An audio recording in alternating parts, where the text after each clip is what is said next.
Hey guys, I'm back for another video, thank goodness, because today was an absolute mess. I had all intentions of getting this video up so much earlier, but I sat down at my desk and saw this letter about my student loans, so I decided to give it a call, and I was on the phone for 2 hours thinking I was consolidating my loans, but it turned out to be this whole scam.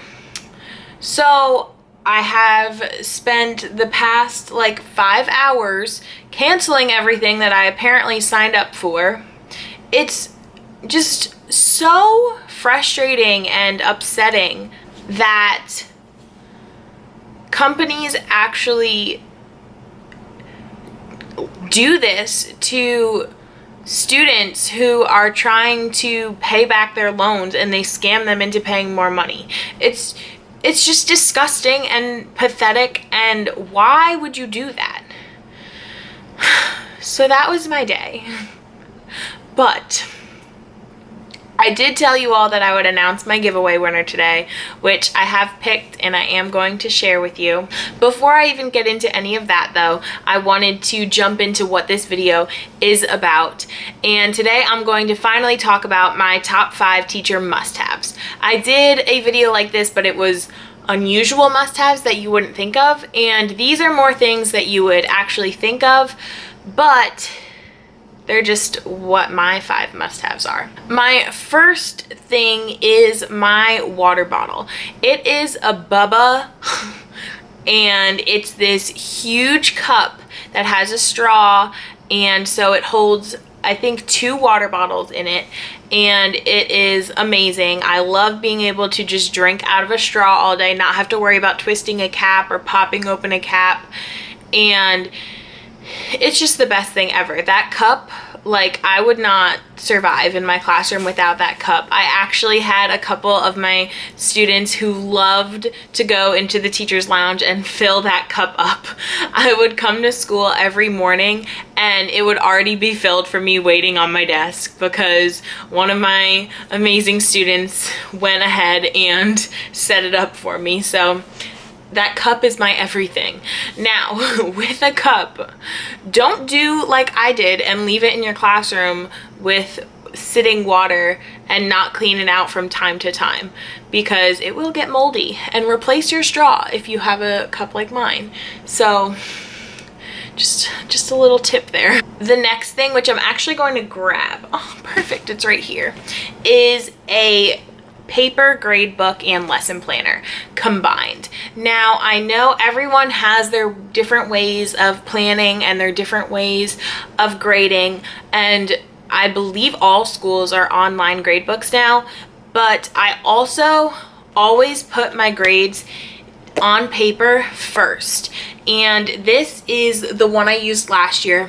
I just purchased a new one for this year, and it has paws on it, which is awesome because we are a PBIS school and our mascot is a lion. I don't know why I had to think about that. And so we give out paws, so it matched my theme, our school, and I just really liked it. So this planner, why I like it in particular, let me find a blank page, is it has your grading spread. So what I typically have done is I only needed 5 grades for science and 5 grades for social studies in each quarter. So I used a page per class per quarter. So I had my first block and I would have their science grades, and then I would skip a whole block and do their social studies grades. And that fit for the whole quarter. Now, it will be a little bit different for me for math and science this year, but there's plenty of pages to do whatever you want. So I just prefer writing my grades down first.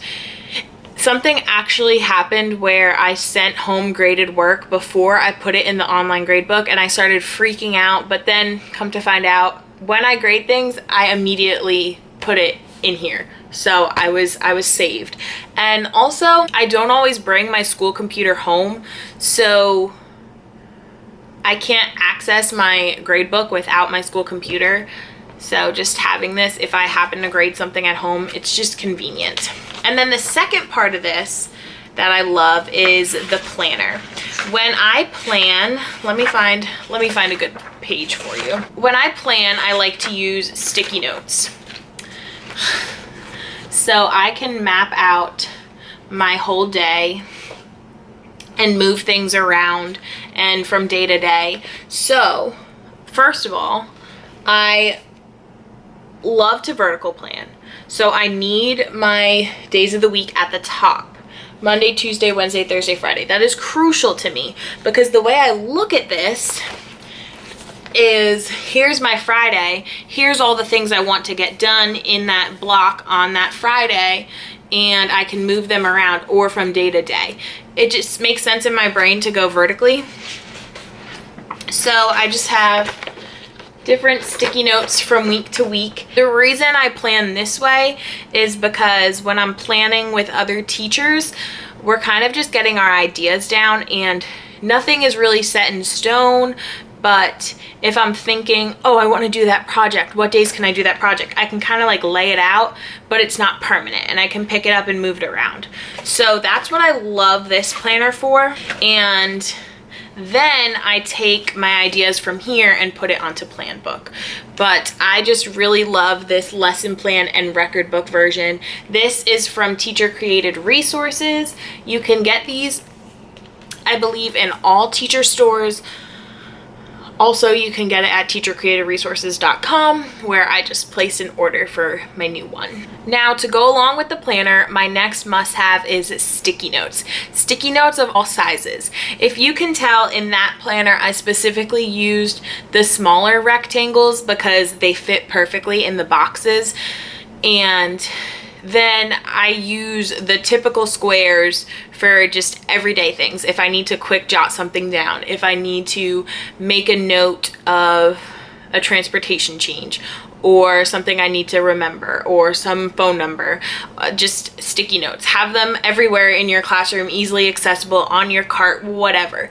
I also love the larger pads that have the lines on them, and these I use to keep track of student behaviors or where I make my lists, and I can just rip them off and stick them somewhere else, and I just always use those, and they're fun colors and they're just simple and to the point. So sticky notes are definitely a must. Last year I did not have reward coupons like I've said before, and I literally wrote my coupons on sticky notes every single week as I would hand them out to my kids. So sticky notes. If you saw my teacher partner tag video with my boyfriend, then you would know that he gave me the idea for this next one, which is binders.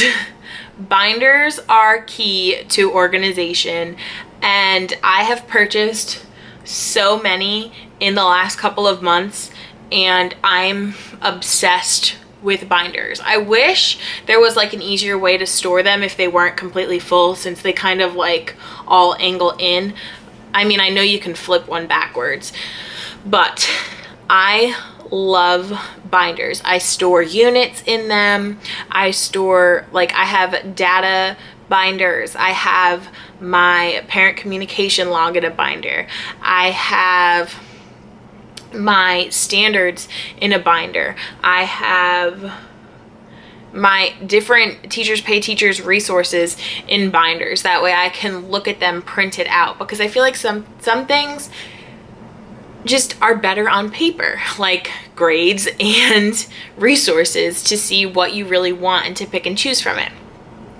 I'm planning on putting together not necessarily a teacher planner, but just a teacher binder. So I'm gonna have things in there like different forms I use to plan out my small groups.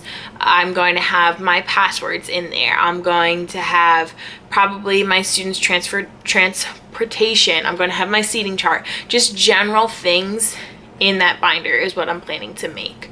So binders of all sizes. Usually I typically go for 1.5 inch if it's like a big resource. Sometimes you need to go even bigger, which I have.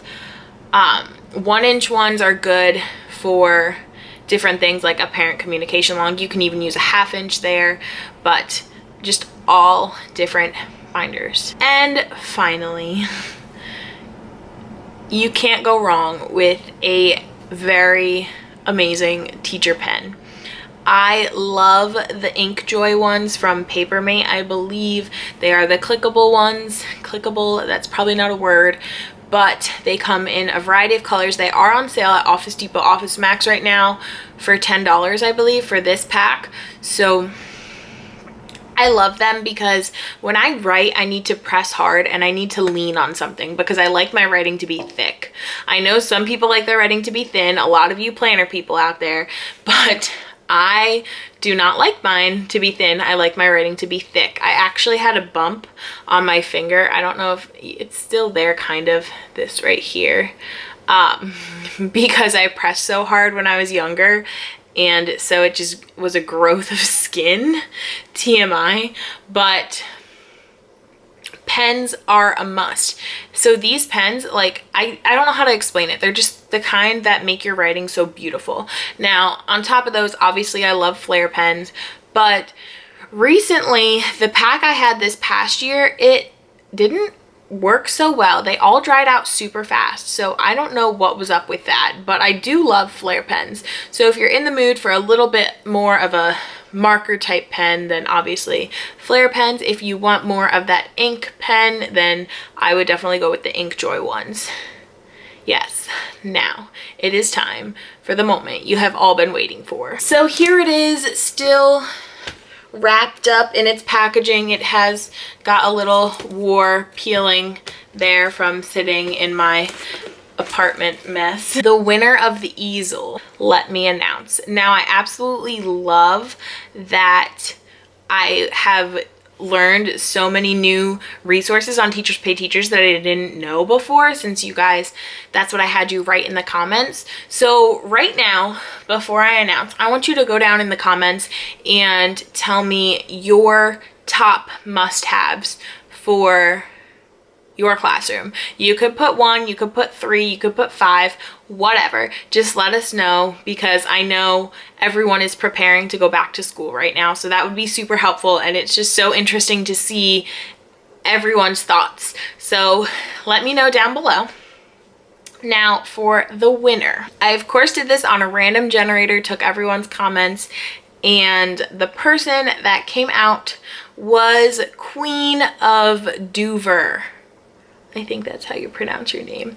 She said, my favorite TPT resource is Miss DeCarbo's ELA and Math RTI Intervention Bundle. That is awesome, and I will have to look into that because I did a lot of Tier 2 interventions last year, and I want to make sure I'm reaching those students that really need that. So that is probably an awesome resource, and I appreciate you letting us know. So congratulations, you are the winner of the Target Dollar Spot easel. I will message you on YouTube. I know that's like a weird thing that doesn't really occur anymore, but I will message you and I will do my best to get in contact with you. And if you do not respond or reach me somehow, then I will announce another winner in a week. But hopefully that won't happen. I just want to make sure if you're not out there, obviously I want to find someone else to send it to. So yes, I hope you all enjoyed this video. Thank you so much for getting me to 1,300 subscribers. That is awesome. This channel is growing every day, and I'm just so happy, and you guys are so supportive, and I love this community here. So thank you, and I'm happy that I could come here right now and release everything that just went on in my life today. So I hope you enjoyed. If you have not subscribed yet, please do, because the school year is coming, which means my weekly vlogs are a must and coming back. And make sure to give this video a thumbs up, and I will see you in my next one. Bye guys.